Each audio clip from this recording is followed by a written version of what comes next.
Hello everyone, welcome to the Lifestyle Sports Podcast, where we have myself, Mike, Shawn, and Evan. And this is our 2015 Predictions Podcast for the MLB. And we're going to start with our wrap-up of the offseason. And we all chose our favorite signing and our least favorite signing. We're going to start with our favorite signings, and we'll start with you, Evan. Thank you, Mike. My favorite signing would have to be Josh Donaldson going to the Blue Jays. I think he's just a real winner, and he can help out their team a lot. Number one, his fielding percentage is beautiful. I mean, he had .952 last season, which, I mean, it's pretty solid. It's not the best in his career, but it was up there. And then on the other hand, I feel like his batting is just, it's going to skyrocket this year. I think he's going to have a breakout year in the box. Other than that, I feel like he could help them out and hopefully get them into the playoffs. So, Shawn, want to go ahead? Yeah, I chose Max Scherzer's 7-year, $210 million deal as my favorite signing, just because, I mean, we all know the Nats were already known for pitching to begin with, but this really solidifies the rotation. And we were talking earlier, 1 through 5, a lot of teams, even the 5th starter on this team could be the number 1 on another team. So it's also really interesting what he did with the contract. Everybody knows this by now, but he, did the deferred option, which basically sets it in half, so he gets more as the contract goes on. So it's kind of interesting how that goes. But Mike, you. Yeah, so my favorite signing is the actions of Billy Beane, signing Billy Butler to a 3-year, $30 million deal. It's kind of under the radar move, and this is kind of during when the A's were trading away Donaldson, Moss, all of them. So I like this move, and I think he's going to be a really big piece of what could be a very prominent Oakland A's team this upcoming season. So now let's go ahead back to Evan. Your least favorite signing of the offseason. My least favorite signing would have to be Matt Kemp going to the Padres. I feel like the best days of his career are behind him. Even though last year played 150 games, I feel like his reliability is going down as his career continues. He had, in 2013, he played 73 games, and I just feel like he's going to have a repeat of 2013 this year. Fielding-wise, can't play center field. He's kind of limited to the corner outfields, and I feel like that's going to pain the Padres in every way, shape, and form out there. So my worst signing, I went with David Robertson, who was signed by the White Sox to a 4-year, $46 million deal. I'm just not a big fan of paying closers a lot of money, and like the Papelbon deal in Philadelphia, that kind of blew up on them, and I can see the same thing happening in Chicago. I just like a bullpen that's maybe a few more guys you could have gotten for the same price as Robertson. I mean, he's only going to throw 60, 70 innings, so I think that's a lot of money to spend for just some guy. All right, so we're going to move into our predictions for the divisions now. We're going to start with the AL East, and we'll go to Evan. Who do you got? I have the Boston Red Sox, mainly for the acquisitions of Hanley Ramirez, Pablo Sandoval, Wade Miley, and Alexi Ogando. This is because Hanley Ramirez, I think, is going to be a solid. He may not be as solid in the field, but I feel like at the plate with the Green Monster and left, I feel like he'll be able to use that to his advantage, and he'll be a big offensive spark for the team. Pablo Sandoval, pretty much for the same reason. I feel that even though Will Middlebrooks wasn't able to hit at Fenway, I feel like he'll be able to, and he'll be a good addition to the lineup, and him and David Ortiz will be able to fill up the middle of the lineup. Yeah, well, for me, it's still up in the air because it's so early, but I have Orioles at the moment, but it's really going to be big on Machado and Steve Pearce just because we'll see what Machado can do, but Steve Pearce just kind of blew up out of nowhere, put up really good numbers, and the biggest thing about him is that the Orioles are really consistent as a whole as hitting, because not a single player batted over 275 for them, but as a team, they batted 256, which was ninth in the MLB. So that's actually pretty good. So not one person is really doing a lot of damage, but all of the players are, averaging well, very together. So that's really going to factor in. Plus, they're really consistent as far as pitching goes. Kevin Gausman's always been pretty good, but, he's kind of iffy at times. And then I had the Red Sox following them out, Blue Jays, Yankees, and then the Rays rounding out the pack. What about you, Mike? I'm going to go with Evan on this one. I'm sticking with the Boston Red Sox to win it for most of the reasons he said. I like the addition of Justin Masterson. I know he struggled last year, but I think he's really going to pick it up this year. And he's going to want more money this offseason. It's in a contract year, so this should be perfect time for him to pitch well. Other than that, I just don't see many good teams in the AL East right now. The Yankees are kind of shot right now. Rays traded away Zobrist and Price last season. Blue Jays, you got to like that offense. The pitching's the concern, and Orioles, they did lose Cruz, in my opinion. So I'm not 100% game with the Orioles winning the division at this point. Yeah, I wouldn't even say I am really either, but I can see it happening to O's as of recently. They're kind of like the East Coast Athletics, if you want to put it like that. They're kind of always just find a way to get it done lately. So, and I think it's really going to be just big on Machado and Pierce. We'll see what to do with the pitching, but Machado and Pierce, obviously, Cruz is going to be a big blow, but we'll see. Red Sox have some serious good additions too. So do the Blue Jays. So it's going to be really top-heavy AL East this year. Yeah, you were saying earlier that the Rays. When I looked at the projections by a couple of sites, they kind of had the AL East just all put together, no real dominant team. Yeah, I don't know. The Rays are going to be pretty bad. The Yankees, they maybe, if the pitching's okay, every now and then they're going to have a couple people that normally wouldn't, do anything, sneak one over the right field wall, of course. So the Yankees will have some runs. They're not going to be great by any means, but it's really going to be down to what CC can do. And the infield is a major question for the Yankees, but that is, we're not even going to get too deep into that. But Evan, what do you think? I feel like the Orioles could be semi-valid. All it depends on is Chris Davis, in my opinion. Because if he can come back, he doesn't have to hit 50 home runs. All he has to do is hit a solid 40, between 35 and 40, and I feel like he'll be Nelson Cruz's replacement. Right. Well, you make it sound like 40 is a walk in the park. But yeah, of course I factored him in when I was thinking about him, but I was also just thinking about how well they played without him and Machado. They still played really well late in the year without him. So I'm not saying that's something they should get used to because they definitely need both of those guys, but that's true. It's not like Cruz is irreplaceable. They're not going to find a single player to help them like Cruz did, but collectively as a whole, they all can, contribute, and I think they can replace Cruz. Now, I think I know the answer to this, but does anyone here think that there's a team that's going to just, do what the Orioles did last year and just run away with it? Or do we all think it's going to be pretty much a pack going to the end? I think it's going to be a pack. I don't see how it can be anything else. Yeah, there's absolutely no way it's going to be tight up until the last day of the season. I feel like the last day of the season, everybody's going to be within 5 games of each other. Whoever wins the trade deadline is going to win this division out of the Red Sox, Orioles, and Blue Jays, in my opinion. I think if the Blue Jays can trade for a starter, if the Orioles can get another bat, or if the Red Sox can do whatever the Red Sox need at that time, I think whoever does better in season trade-wise will probably be the team that ends up winning. Yeah, we'll have to see who the go-to person is at the trade deadline, because every year it kind of changes. So there'll be that one big player in the market that everybody wants, but not willing to give up anything big. So we'll see. Yeah. So we'll move on to the AL Central now. We'll go back to Evan. Who do you have win division?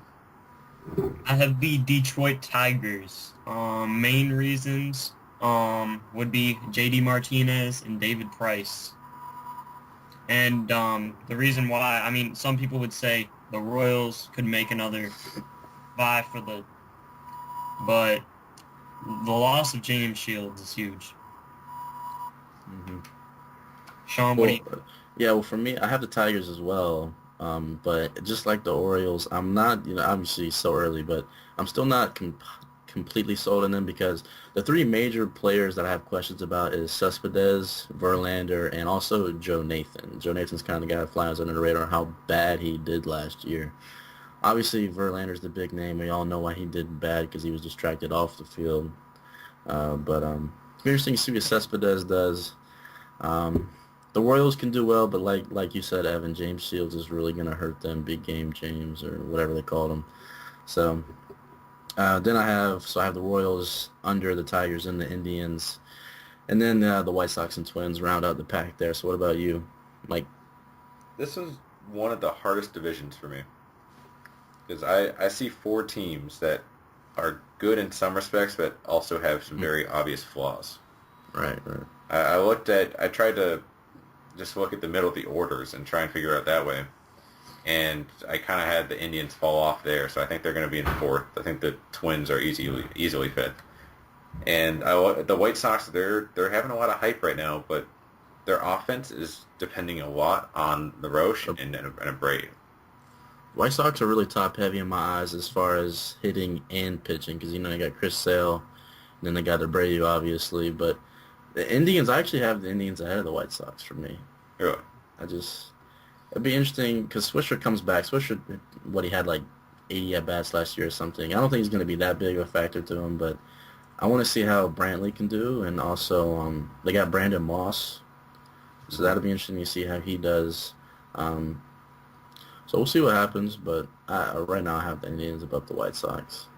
Also, yeah, go for it. The thing about Adam LaRoche is he clutch. Don't get me wrong, but he can be streaky all the time. You just never know. Roll the dice every time he's at the plate. He's either going to hit a home run or he's a pop out. No, I see that. Yeah, so to actually give my prediction, sorry. I kind of bowed out of that one. I'm still trying to figure it out in my head. I want to say Detroit, but I don't like Verlander. I just don't think. I think he's going to have another bad year. I want to say Royals, but I think losing Shields is going to hurt them. I also don't like Rios or Morales in that lineup. So I'm going to say Detroit, but I don't think there's a clear winner anywhere. I mean, it could be. It's just still too early to give like a definitive answer. Yeah. I mean, Detroit because of Price and Sanchez, I guess. But the back end of that rotation is still awful. So, so that's the AL Central. That's the winner will probably be a couple games over 500 in my opinion. I don't see any 90-game winners. All right, so we're gonna move on to the AL West now. And Evan, who do you got? I have the Oakland Athletics due to the acquisitions of Tyler Clippard, Brett Lowry, and Ben Zobrist. Ben Zobrist is an interesting signing. I feel like he's just pretty much tip-top whenever it comes to second baseman. And he also can be utility because he can play right field and shortstop. I just feel like he was pretty much their best signing, arguably their best signing of the offseason. Brett Lowry, I just feel like he's just going to be absolutely ridiculous with a bat in that park. I feel like he's slightly a pull hitter. I feel it would not surprise me if he hit 20 home runs this year. And then Tyler Clippard, he's just going to be solid in their bullpen, which is pretty much arguably the best in baseball. Shawn, what do you have?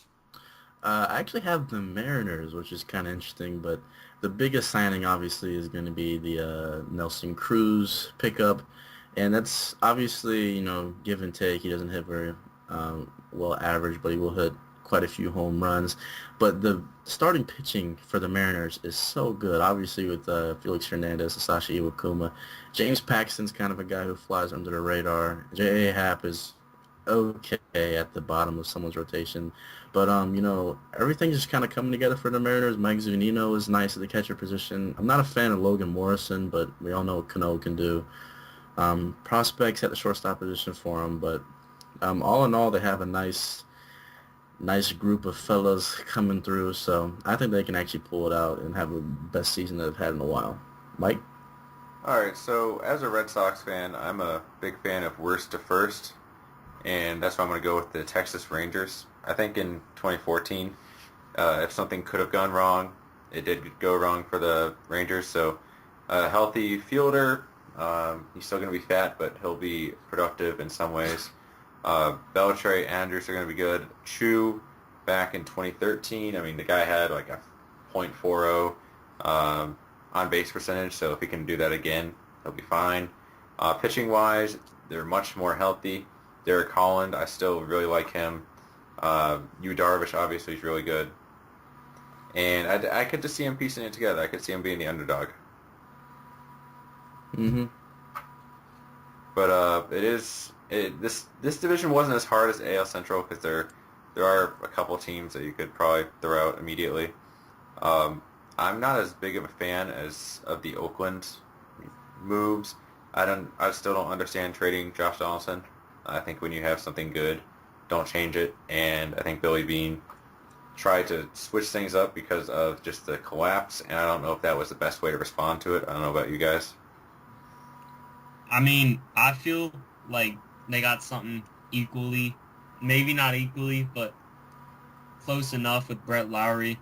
But there's still, I mean, I understand where you're coming from because close enough isn't good enough. But I mean, we'll just have to see what happens.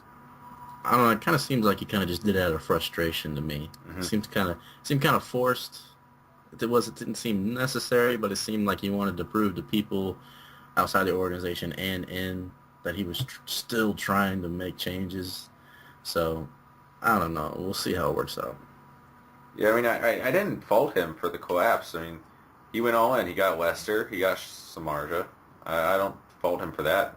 Didn't work out. Whatever. Things don't go your way.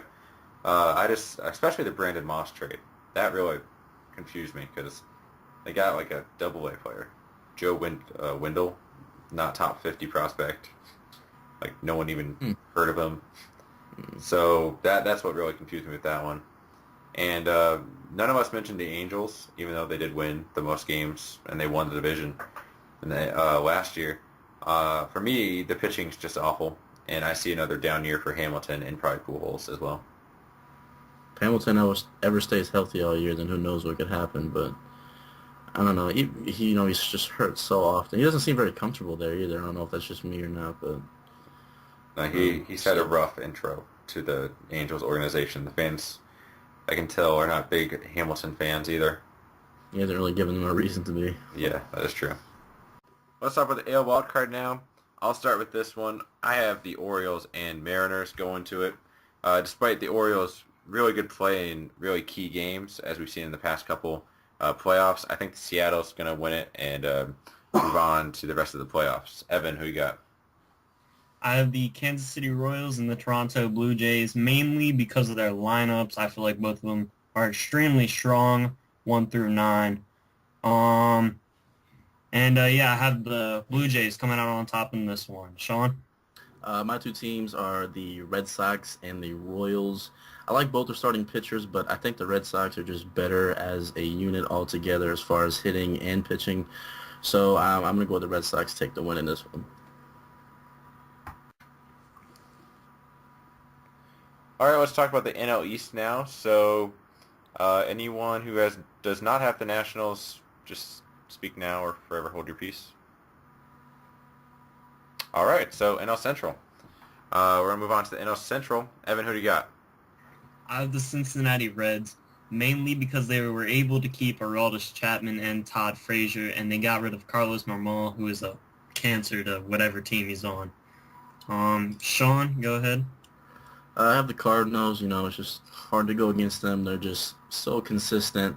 Obviously, they also got Hayward, which is an okay addition. Obviously, I would have rather had Oscar Taveras, but that's kind of, sad what happened there. But the pitching is very consistent here. They're definitely good. They're probably just as good as the Nationals, some people would say, as far as pitching goes. Maybe not quite as good, but very close.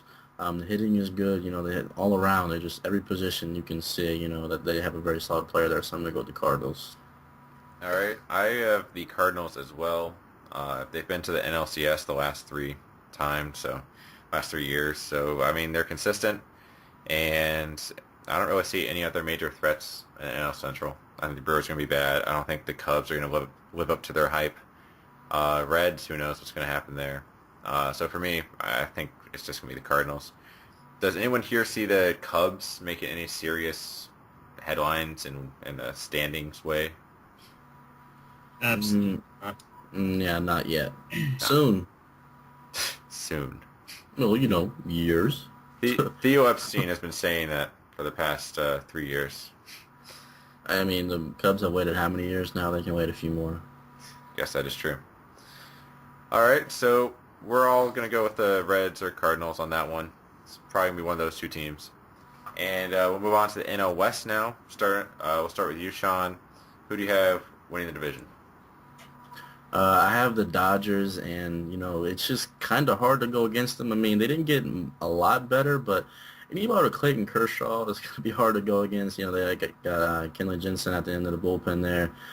They kind of touched on some pieces that they needed to. Jimmy Rollins is okay. I like Howie Kendrick, but overall they're just going to be really consistent, I think.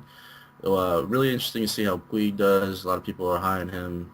I don't know how I feel about it, but I'm really, really interested to see how Jock Peterson does this season. So, yeah, that's me. Evan? I also have the Los Angeles Dodgers. I like Howie Kendrick as well. Pretty much all the same reasons as Shawn. And once again, obviously, can't go against Clayton Kershaw. So, Mike, what do you have? I actually, even though it's an odd year, apologies, I went with the Giants, and I think they're going to find a way to win. I'm not a big fan of the Dodgers in the sense of winning the division. I do have them as one of my wild cards, but with the Giants, I think Bumgarner really defined himself last year, and you still have Hunter Pence and Posey and all of them, so I think they're going to be perfectly fine next year. Which moves us along to the NL wild card. Shawn, who are your two teams? My two teams are the Reds and the Giants. I went with the Reds just because, I think they're going to be okay, but I don't think the NL Central is going to be that good anyway. But I still think they'll be able to sneak into the wild card, and I went Giants just because they're the Giants. And although you said, it's not an odd year or whatever, still got Posey, and don't just stand there, Buster Posey. So anyway, yeah. For me, I have the San Francisco Giants and the St. Louis Cardinals. I am going with the Cardinals mainly because of their consistency, and they'll just treat it like any other game. Mike? I did go with the Dodgers, as I said, and I do have an outside pick. I have Miami finding their way into the wild card.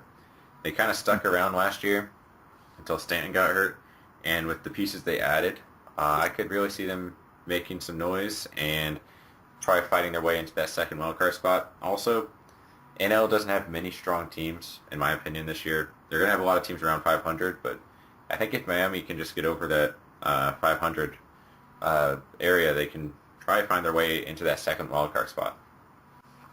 And does anyone have any early World Series predictions on the matchup and who wins? Start with Evan. I definitely do. I have Boston climbing all the way through the playoffs, and then I have Washington just bulldozing their way through with their rotation. Then I have Washington winning that series in 7 games, 4-3. I actually have something pretty similar, actually. I went with Tigers and Nationals. I don't know why I think the Tigers just always get there, but I also think that they're going to lose, as they always do. And I think the Nats are going to take it in 6. Nationals pitching is just so good, and I think the Tigers will piece it together okay. It all just depends on Verlander for me. But I think he's going to have a better year. He couldn't be any worse, though. But I still think the Nationals are going to take it in 6. And there's a recurring theme here because I also chose the Nationals to make their way to the NLCS and to the World Series. I had Oakland climbing, although actually no, I had Seattle. My bad. I had Seattle climbing all the way up to the World Series, and then I had the Nationals beating Seattle. in the World Series, which I think is a pretty big theme of most predictions we've been seeing around. So that is our predictions for the divisions, wild card, and postseason. And thank you for listening. And let us know your opinions in the comment section below. And be sure to go check out lifestylesports.com to see all great articles that we're all writing. And we'll see you next time on the Lifestyle Sports Podcast. See ya.